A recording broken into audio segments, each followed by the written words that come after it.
आपके बच्चों के बेस्ट फ्यूचर के लिए best choice best PU college.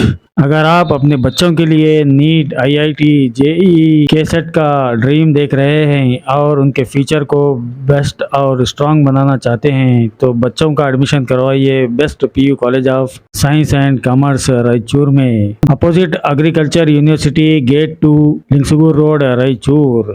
Contact numbers हैं 6361154908, 6304027964, 6303067029। inspired me to take up medicine. Thanks to Best PU College Raichur. नाज़रीन आदाब, एवन टीवी में आप तमाम का खैर मकदम है। शहर रायचूर का कदीम college government PU college for boys अंदरून किला रायचूर की इमारत गुज़िश्ता कई सालों से खस्ता हाली की शिकायत कर रही है, लेकिन ज़िला इंतज़ामिया या फिर महकमा तालीमात इस जानिब कोई तवज्जो नहीं दे रहा है। अब ये इमारत इस कदर खस्ता हाल हो चुकी है कि जगह जगह इसमें दरारें देखी जा रही हैं और छत से प्लास्टर उखड़ कर गिर रहा है। कंक्रीट के छोटे छोटे टुकड़े भी टूटकर गिर रहे हैं, जिसकी वजह से तलबा को यहाँ पर जान जोखिम में डालकर तालीम हासिल करनी पड़ रही है। कदीम तदरीसी कमराजात के अलावा स्टाफ रूम और प्रिंसिपल के रूम की छत भी खस्ताहाल हो चुकी है। वहाँ से भी प्लास्टर के टुकड़े टूटकर गिर रहे हैं और कंक्रीट के छोटे छोटे टुकड़े गिर रहे हैं। जगह जगह दीवारों में, छतों में दरारें देखी जा रही हैं। चूँकि बारिश का मौसम है, ऐसे में कोई भी नाखुशगवार वाक़या यहाँ पर पेश आ सकता है। बताया जाता है कि आज सुबह 10:30 बजे जब क्लास चल रही थी तो एक क्लासरूम में छत के प्लास्टर के कुछ टुकड़े टूटकर बेंच पर गिर पड़े। तलबा फौरन चौकन्ना होकर क्लासरूम से बाहर निकल गए। उसके बाद मजीद टुकड़े गिर गए, जिससे ये बताया जाता है कि तलबा ने कुछ ही लम्हों के फासले पर अपने आप को बचा लिया, वरना कोई नाखुशगवार हादसा यहाँ पर पेश आ सकता था। इस बात से बरहम तलबा ने रायचूर शहर के अम्बेडकर चौक पर जमा होकर जबरदस्त एहतजाज मुनज़्ज़म किया और मुतालबा किया कि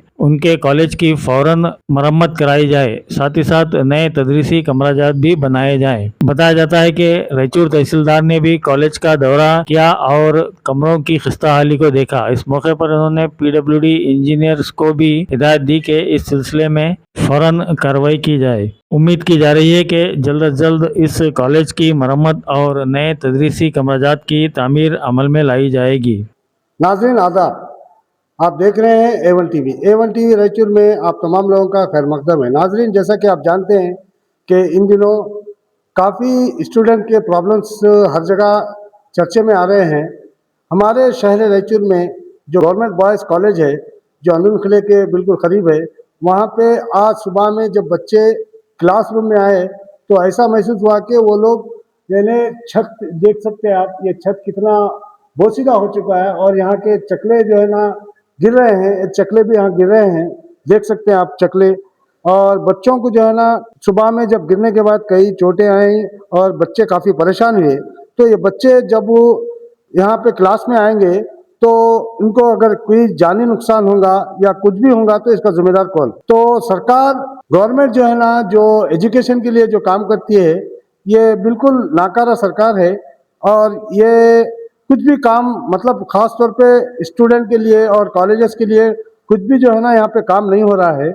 इतना बोसीदा होने के बाद, इतना सब कुछ होने के बाद अब तक खामोश क्यों बैठे? मैं डीडीपीआई से और डीडीपीयू से और डिप्टी कमिश्नर से मैं पूछना चाहता हूं कि आप आए और यहाँ का जायज़ा लीजिए।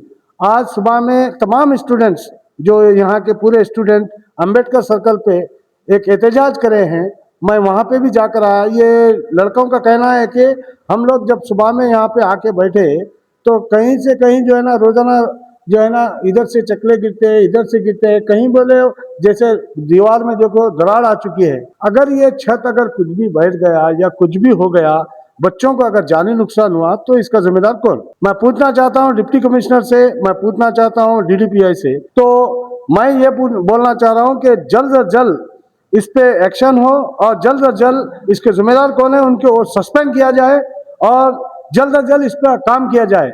मैं इतना बात कहते हुए अपनी जगह लेता हूँ। शुक्रिया, खुदा हाफिज। जैसा कि आप जानते हैं कि मैं अभी अभी जो है ना फर्स्ट ईयर में भी जो है ना आपके सामने वहाँ की तस्वीर बताया, वहाँ के मंजर बताया कि वहाँ पे क्लासरूम्स के जो गवर्नमेंट बॉयज़ कॉलेज है, यहाँ पे क्या हालत है।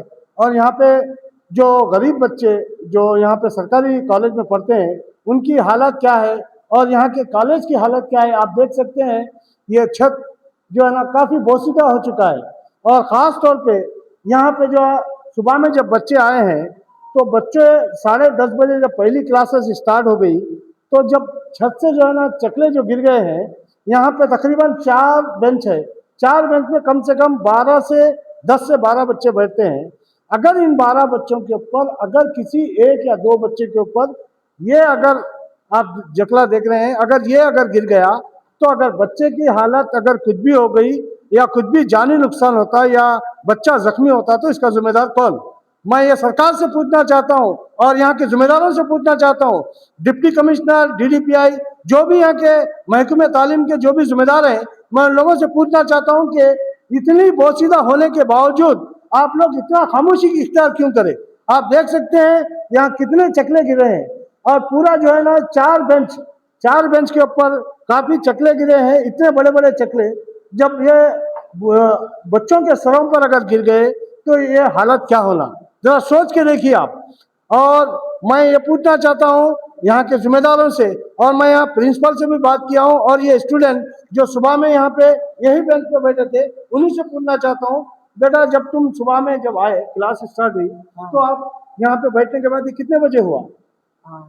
10 बजे 10 बजे हुआ। 10 बजे हुआ। तो आप क्लास स्टार्ट हुई थी, जब वो गिरने के बाद आप कैसा महसूस करें और क्या हुआ इसके बारे में बोलो। ನಾವು ಇಲ್ಲಿ ಕೆಳಗೆ ಕುಂತ್ಕೊಂಡಿದ್ವಿ ಸರ್। ಕೆಳಗೆ ಕುಂತ್ಕೊಂಡಿದ್ದಂದ್ರೆ ಮುಂಜಾನೆ ಕ್ಲಾಸ್ ನಡೆಯಕತ್ತಿತ್ತು। ಕ್ಲಾಸ್ ನಡೆಯಕತ್ತಿತ್ತು, ನೀರು ಮಳೆ ಬಂದಿತ್ತಲ್ಲ, ನೀರು ಬೀಳ್ತಿದ್ವು ಸರ್। ನೀರು ಬೀಳ್ತಿದ್ವು ಅಂದ್ರೆ ನಮಗೆ ಕಾನ್ಸಂಟ್ರೇಷನ್ ಮಾಡಕ್ ಆಗಲ್ಲ ಸರ್ ಆ ಕ್ಲಾಸ್ ಕಡೆಗೆ। ಇದು ಯಾವಾಗ ಬೀಳ್ತದೆ ಯಾವಾಗಿಲ್ಲ ಅಂತ ನೋಡ್ಕೊಂಡು ಕುಂತಿದ್ವಿ ಸರ್। ಅದೇ ಟೀಚರ್ ಟೈಮ್ ಅವಾಗ ನೋಡಿದ್ವಿ ಸರ್, ಬೀಳಾಕತ್ತಿತ್ರಿ, ಇಲ್ಲಿ 4 ಬ್ರಾಂಚ್ ಬಿದ್ದ ಸರ್, ಅಂದ್ರೆ ನಮ್ಗೆ ಏನಾಗಿಲ್ಲ ಸರ್। ಅದು ಬಿದ್ದು ನಾವು ಟೀಚರ್ ಎಲ್ಲರೂ ಹೊರಗೆ ಹೋರಪ್ಪ ಬೀಳ್ತದ ಅಂತ ನಾವು ಹೊರಗೆ ಹೋಗಿ ನಿಂತ್ಕೊಂಡ್ವಿ ಸರ್। ಅಲ್ಲಿ ಹೋಗೋಷ್ಟಿಗೆಲ್ಲ ದಬ್ ಬಿತ್ತು ಸರ್, ಏನೋ ನಮ್ಗೆ ಏನಾಗಿಲ್ಲ। अब आगे चलकर जो है ना तुम क्या डिमांड करने वाले? ಹೊಸ ಕಾಲೇಜ್ ನಿರ್ಮಾಣ ಮಾಡ್ಕೊಳ್ಬೇಕಂತ ಕೇಳ್ಕೊಂತೀವಿ ಸರ್।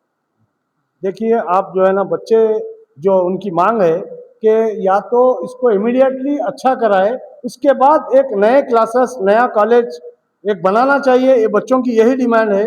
मैं आगे चलकर मैं यही बोलना चाहता हूँ, जो भी जिम्मेदार है यहाँ के उन लोगों से यही कहना चाहता हूँ कि जल्द अज जल्द इन बच्चों के मसले हल किया जाए। आप ये भी देख सकते हैं खिड़कियों पे पूरा राड जो है ना झुक गए हैं और पूरे राड जो है ना सड़ गए हैं, इसका जिम्मेदार कौन।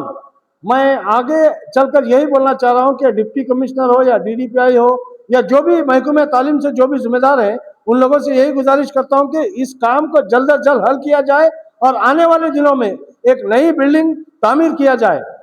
ಎಲ್ಲರೂ ಕ್ಲಾಸಾಗಿ ಕುಂತಾಗ ಹೊರಗೆ ಹೋಗ್ಕಳ್ಕ ಎಲ್ಲ ಚೆಕ್ ಬಿದ್ದದ ಸರ।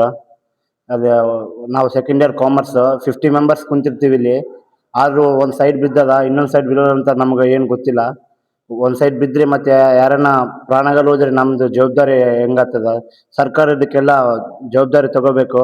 ಹಂಗೆ ಫಸ್ಟ್ ಇಯರ್ ಕಾಮರ್ಸಲ್ಲಿನೂ 150 ಮೆಂಬರ್ಸ್ ಕೂಡ್ತಾರೆ, ಅಲ್ಲಿನೂ ಒಂದು ಸ್ವಲ್ಪ ಚೂರು ಬಿದ್ದದ। ಇದಕ್ಕೆಲ್ಲ ಸರ್ಕಾರ ಅಭಿಪ್ರಾಯ ತಗೋಬೇಕಂತ ನಮ್ಮದು ರಿಕ್ವೆಸ್ಟ್ ಮಾಡಕ್ ಕುಂತೀವಿ। ಮಾರ್ನಿಂಗ್ 10 o'clock ನೀರು ಸೋರ್ತಾವ, ನೀರೆಲ್ಲ ನಿಂದಿರ್ತಾವ ಕ್ಲಾಸಲ್ಲಿ, ನಮ್ಗೆ ಫುಲ್ ತ್ರಾಸ ಆಗ್ತದ ಕ್ಲಾಸ್ ಕೇಳಕ್ನು। ಸರ್ಕಾರಿ ಬಾಲಕರ ಪದವಿ ಪೂರ್ವ ಕಾಲೇಜ್ ಕಡೆಯಿಂದ ಮಾತಾಡ್ತಿರೋದು। ನಮ್ಮ ಶಾಲಾ ಕಾಲೇಜಿನಲ್ಲಿ ಏನಂತಂದ್ರೆ ಕಟ್ಟಡಗಳು ದುರಸ್ತಿಗಳಾಗಿವೆ, ಇನ್ನೂ ಸ್ವಲ್ಪ ಕಟ್ಟಡಗಳು ಚೆತ್ತ ಬೀಳೋ ಪರಿಸ್ಥಿತಿಗಳಿದಾವೆ। ಬಟ್ ಆದ್ರೂ ಕೂಡ ಯಾವ್ದೋ ಒಂದು DDPI ಆಗಿರ್ಬೋದು, ಪಂಚಾಯತ್ ಆಫೀಸರ್ಗಳಾಗಿರ್ಬೋದು, ಯಾರು ಕೂಡ ಇದನ್ನ ಕೇರ್ ಮಾಡ್ತಾ ಇಲ್ಲ। ನಾವು ಕಂಪ್ಲೇಂಟ್ ಮಾಡಿ ಸರಿಸುಮಾರು 2-3 ವರ್ಷಗಳಾಗ್ತಾ ಬರ್ತಾ ಇದೆ, ಬಟ್ ಯಾರು ಕೂಡ ಅದನ್ನ ಕೇರ್ ಮಾಡ್ತಾ ಇಲ್ಲ। ಸೊ ಅದ್ರ ಸಲ ನೋಡಿದ್ವಿ ಬಟ್ ಯಾರು ಕೂಡ ಕೇರ್ ಮಾಡ್ತಿಲ್ಲ ಅಂತ ಹೇಳ್ಬಿಟ್ಟು ಹೋರಾಟ ಮಾಡಕತ್ತಿದೀವಿ।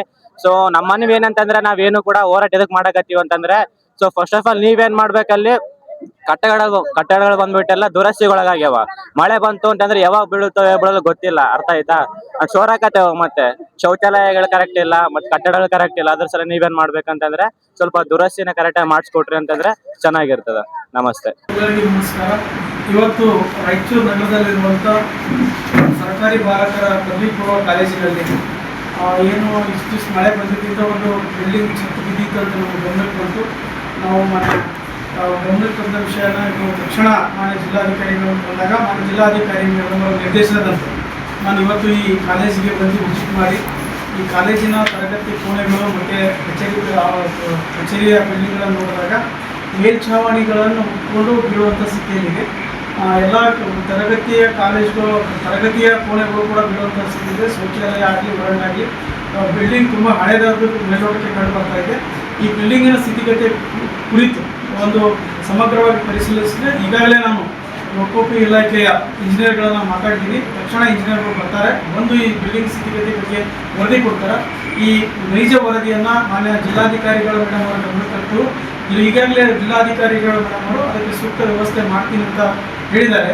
ಆ ರಿಪೋರ್ಟನ್ನು ಆಧರಿಸಿ ಮೇಡಮ್ ಅವರು ಒಳ್ಳೆಯ ಒಂದು ತೀರ್ಮಾನ ತಗೊಳ್ತಾರೆ. ನಮ್ಮೆಲ್ಲ ಮಕ್ಕಳಿಗೆ ಯಾವುದೇ ಪ್ರಾಣಾಪಾಯ ಆಗಿಲ್ಲ, ಯಾವ ಮಕ್ಕಳಿಗೂ ಗಾಯ ಆಗಿಲ್ಲ. ನಮ್ಮ ಸದೈವ ಮುಂದೆ ಇಂಥ ಘಟನೆಗಳು ಮರುಕಳದಂತೆ ಎಲ್ಲ ಪ್ರಿನ್ಸಿಪಾಲ್ಗಳಿಗೆ ಅದೇ ಎಚ್ಚರಿಕೆ ವಹಿಸಿ ಮಳೆಗಾಲದಲ್ಲಿ ಅತ್ಯಂತ ನೀರು ಬಂದು ಈ ಥರ ಬಿಲ್ಡಿಂಗ್ಗಳ ಮಕ್ಕಳ ಮೇಲೆ ಬೀಳದಂತೆ ಮನೆಯ ಕಟ್ಟುನಿಟ್ಟಿನ ಎಚ್ಚರಿಕೆ ವಹಿಸಲು ನಾವು ಮತ್ತೊಮ್ಮೆ ತಮ್ಮ ಪತ್ರಿಕಾ ಮುಖಾಂತರವಾಗಿ ಮತ್ತು ಎಲ್ಲ ಪ್ರಿನ್ಸಿಪಾಲ್ಗಳು ಶಾಲಾ ಕಾಲೇಜಿನ ಕಟ್ಟಡಗಳಿಗೆ ಮತ್ತು ಪ್ರಾಥಮಿಕ ಪ್ರೌಢಶಾಲೆಗಳು ಇಂಥ ದುರ್ಘಟನೆಗಳಾಗದಂತೆ ನಾವು ಮುನ್ನೆಚ್ಚರಿಕೆ ಕ್ರಮ ಕೈಗೊಳ್ಳಲು ಮಾನ್ಯ ಜಿಲ್ಲಾಧಿಕಾರಿ ಮೇಡಮ್ ಸಲಹೆ ನೀಡಿದ್ದಾರೆ. ಆ ಥರದಂತೆ ನಾವು ಜಿಲ್ಲೆಯಲ್ಲಿ ಮುನ್ನೆಚ್ಚರಿಕೆ ಕ್ರಮ ತುರ್ತು ಪರಿಸ್ಥಿತಿ ಸರ್, ಪ್ರೆಸೆಂಟ್ ಕೊಡೋಕ್ಕಾಗಲ್ಲ ಸರ್. ಈ ಪರ್ಯಾಯ ವ್ಯವಸ್ಥೆ ಅಂತ ಏನು? ಈಗ ಪರ್ಯಾಯ ವ್ಯವಸ್ಥೆಗೆ ಫಸ್ಟ್ ನಾವು ಲೋಕಾಯುಕ್ತ ಇಂಜಿನಿಯರ್ ಬರ್ತಾರೆ.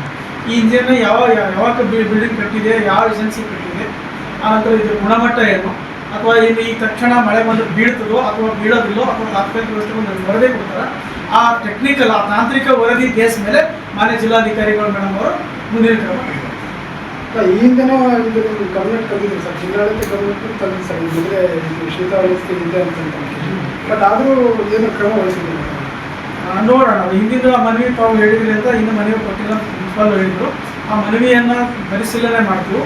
ಮುಂದೆ ಲೆಟರ್ ನಿಮ್ಗೆ ಕೊಟ್ಟಿದ್ದಾರೆ ಸರ್, ಬಟ್ ಆದರೂ ನಮ್ಮ ಗಮನಕ್ಕೆ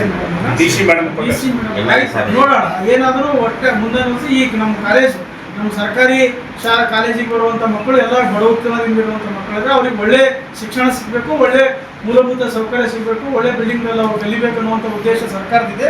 ಆ ಸರ್ಕಾರ ಉದ್ದೇಶದಂತೆ ಆದಷ್ಟು ಮಟ್ಟಿಗೆ ಮಕ್ಕಳಿಗೆ ಮತ್ತು ನಮ್ಮ ಕಾಲೇಜಿನ ಸಿಬ್ಬಂದಿಗೆ ಒಳ್ಳೆಯದಾಗುವಂಥ ನಿರ್ಧಾರ ಮಾನ್ಯ ಡಿ ಸಿ ಮೇಡಮ್ ತಗೊಳ್ತಾರೆ. Thank you.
ಬಾಲಕರ ಕಾಲೇಜಿಗೆ ಹೊಸ ಕಟ್ಟಡಗಳನ್ನು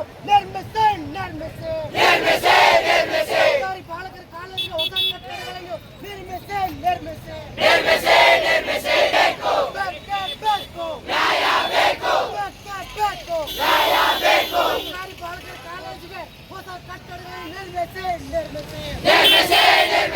ಸರ್ಕಾರಿ ಬಾಲಕರ ಕಾಲೇಜಿಗೆ ಹೊಸ ಕಟ್ಟಡಗಳನ್ನು ಸರ್ಕಾರಿ ಬಾಲಕರ ಕಾಲೇಜಿಗೆ ಹೊಸ ಕಟ್ಟಡಗಳನ್ನು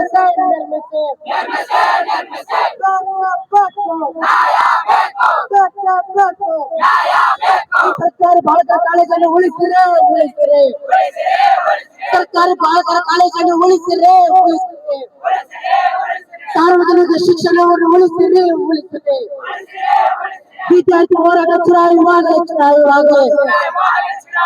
ಬೇಕೇ ಬೇಕು.